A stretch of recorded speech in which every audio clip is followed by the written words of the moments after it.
Hello बच्चों, आज के क्लास में हम लोग आर डी शर्मा के मल्टीपल चॉइस क्वेश्चंस को सॉल्व करेंगे। ये जो एमसीक्यू टाइप क्वेश्चंस है, इससे हम लोगों को बेसिक कंसेप्ट जो है रियल नंबर से एसोसिएटेड जो भी बेसिक कंसेप्ट है जो मिस हो गया है उसको समझने में बहुत हेल्पफुल होगा और बोर्ड एग्जामिनेशंस के पॉइंट ऑफ व्यू से भी बहुत ही यूज़फुल है। अगर हम लोग मल्टीपल चॉइस क्वेश्चंस सॉल्व करते रहेंगे तो बोर्ड एग्जामिनेशंस के लिए भी एक अच्छा तैयारी माना जा सकता है। फर्स्ट क्वेश्चन देखते हैं हम लोग क्या है। The exponent of 2 in the prime factorization of 144 is. Option number A दिया गया है 4, option number B 5, option number C 6 and option number D is 3। तो ये चार ऑप्शन दिया गया है और एक्सपोनेंट ऑफ 2 पूछा जा रहा है क्या होगा। तो 144 का अगर हम लोग प्राइम फैक्टराइजेशन करेंगे तब बता पाएंगे कि 2 का एक्सपोनेंट यानी पावर क्या होगा। तो 144 का हम लोग पहले प्राइम फैक्टराइजेशन करते हैं। 144 सबसे पहले 2 टाइम्स से, अगेन 2, 36, 18, 9, देन 3। तो 144 को अगर हम लोग प्राइम फैक्टराइजेशन के फॉर्म में लिखे तो कुछ ऐसा लिख सकते हैं 2 इंटू 3। 3 कितनी बार आया है? 2 बार। और 2 कितनी बार आया है? 1 2 3 4। ऐसा। तो प्राइम फैक्टराइजेशन के फॉर्म में 144 को हम लिख सकते हैं 2 के पावर 4 इंटू 3 का स्क्वायर। अगर 2 के पावर 4 मल्टीप्लाई करें 3 के स्क्वायर से तो अगेन हम लोग क्या मिलेगा? 144। क्वेश्चन में पूछा जा रहा है कि 2 का पावर क्या है, तो कितना पावर है? 4। तो ऑप्शन नंबर कौन सा सही होना चाहिए? ऑप्शन नंबर ए। तो करेक्ट ऑप्शन क्या कहेंगे हम लोग? ऑप्शन नंबर ए है, वो बिल्कुल सही है। ठीक है, तो फर्स्ट क्वेश्चन हम लोग इस तरह से सॉल्व करेंगे। नेक्स्ट प्रॉब्लम नंबर 2 की तरफ बढ़ते हैं। इस तरह के बेसिक मल्टीपल चॉइस क्वेश्चंस को जरूर सॉल्व करना चाहिए। जो आर डी शर्मा बुक में जो मल्टीपल चॉइस क्वेश्चन होता है वो काफ़ी अच्छा होता है और कंसेप्ट को इन्हांस करने में बहुत यूज़फुल है। तो कोशिश करना चाहिए कि मल्टीपल चॉइस क्वेश्चंस को मिस ना करें। ये बोर्ड एग्जामिनेशंस के लिए भी ऐसा पहले कहे हैं कि बहुत यूज़फुल है, इससे कंसेप्ट क्लियर होता है। सेकेंड क्वेश्चन कुछ इस तरह से दिया गया है। The LCM of 2 numbers is 1200, which of the following can not be there HCF. तो इस क्वेश्चन में एलसीएम दिया गया है 1200 और 4 ऑप्शंस दिया गया है। इन 4 ऑप्शंस में से कौन सा एचसीएफ नहीं हो सकता है, ये बताना है। तो इस प्रॉब्लम को सॉल्व करने के लिए हम लोग एक बेसिक क्राइटेरिया यूज़ करेंगे। वो ये है कि एचसीएफ हमेशा एलसीएम को डिवाइड करता है। एलसीएम जो है हमेशा एचसीएफ से डिवाइड होता है।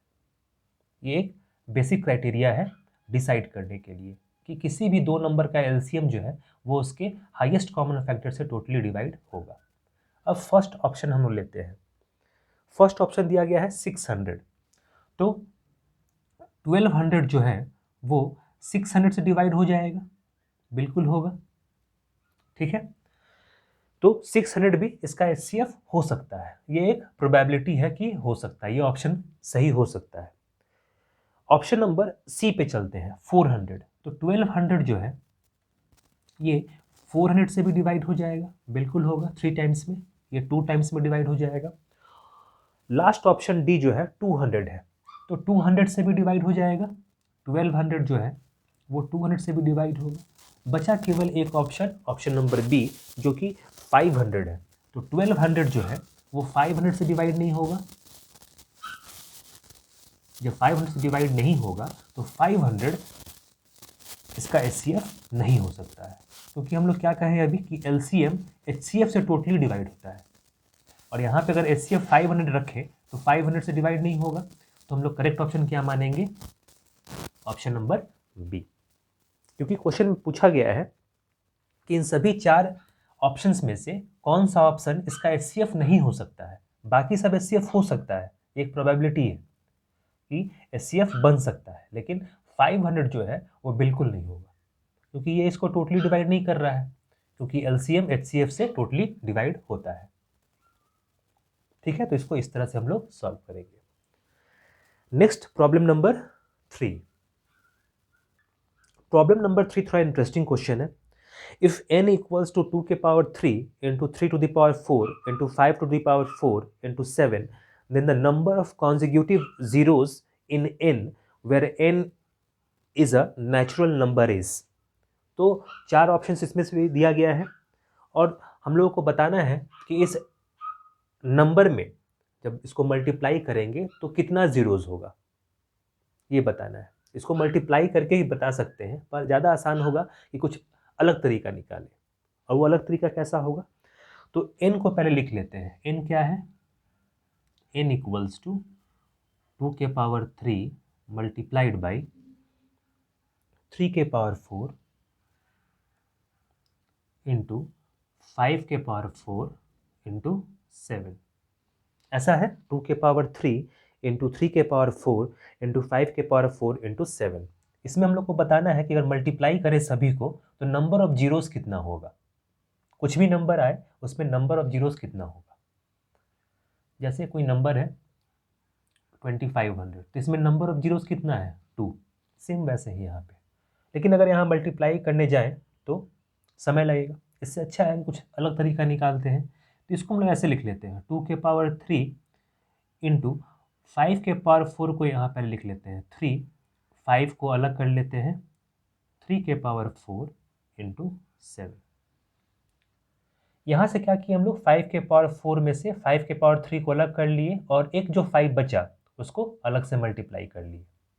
ठीक है, ऐसा इसलिए कर रहे हैं कि जब पावर सेम हो तो बेस मल्टीप्लाई कर सकते हैं। तो ये कितना हो जाएगा, 5 इंटू 2 10, 10 के पावर 3 मल्टीप्लाइड बाई 5 इंटू 3 के पावर 4 इंटू 7। अब ये कुछ भी हो, नंबर ऑफ जीरोस ये डिसाइड करेगा। ठीक है, नंबर ऑफ जीरोस कौन डिसाइड करेगा, ये। तो इस पर कितना जीरोस हो जाएगा 3, तो हम लोग आंसर देंगे 3।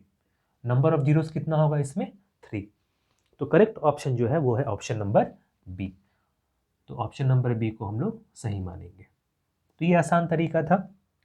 हम लोग किसी तरह से यहाँ देख रहे हैं कि 5 इंटू 2 क्या हो जाएगा 10, और 10 बनाने के लिए हम लोग क्या किए कि पावर को सेम किए। पावर को सेम करेंगे तो यहाँ 10 हो जाएगा और 10 के power 3 number of zeros decide करेगा। यहाँ पे तो सिंपली मल्टीप्लाई कुछ भी मिल सकता है, लेकिन नंबर ऑफ जीरोस कौन डिसाइड करेगा, ये 1 2 3। 10 को 3 बार मल्टीप्लाई करेंगे हम लोग तो 3 जीरोस होगा वहाँ पे, और वही 3 जीरोस को हम लोग यहाँ पे लिख लेंगे कि नंबर ऑफ जीरोस कितना हो जाएगा 3। और वो करेक्ट ऑप्शन क्या है, ऑप्शन नंबर बी। तो मल्टीपल चॉइस ऑफ जो क्वेश्चन होता है एमसीक्यू, उसमें जो चैप्टर है उससे थोड़ा हट के सवाल देखने को मिलता है और ये काफ़ी अच्छा होता है। Next problem number 4। Question number 4 में बच्चों दिया गया है the sum of the exponents of the prime factors in the prime factorization of 196 is. तो 196 का अगर हम लोग प्राइम फैक्टराइजेशन करें और जो भी प्राइम फैक्टर्स है उसके अगर पावर्स को ऐड करें तो क्या मिलता है, उसके पावर को ऐड करने पे। ठीक है, तो 196 के प्राइम फैक्टर्स को हम लोग निकाल के और उसके पावर्स को ऐड करके देखेंगे। 4 ऑप्शंस दिया गया है 1 2 4 और 6। तो देखते हैं कौन सा ऑप्शन सही होगा। तो 196 को पहले हम लोग प्राइम फैक्टराइजेशन से ब्रेक करते हैं। 196 सबसे पहले 2 से,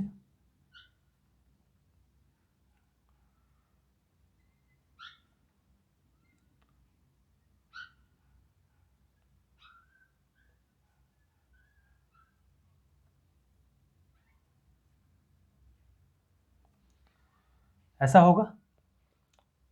इसको हम लोग लिख सकते हैं 2 स्क्वायर इंटू 7 स्क्वायर, क्योंकि 2 कितनी बार आया है 2 बार, और 7 कितनी बार आया है 2 बार।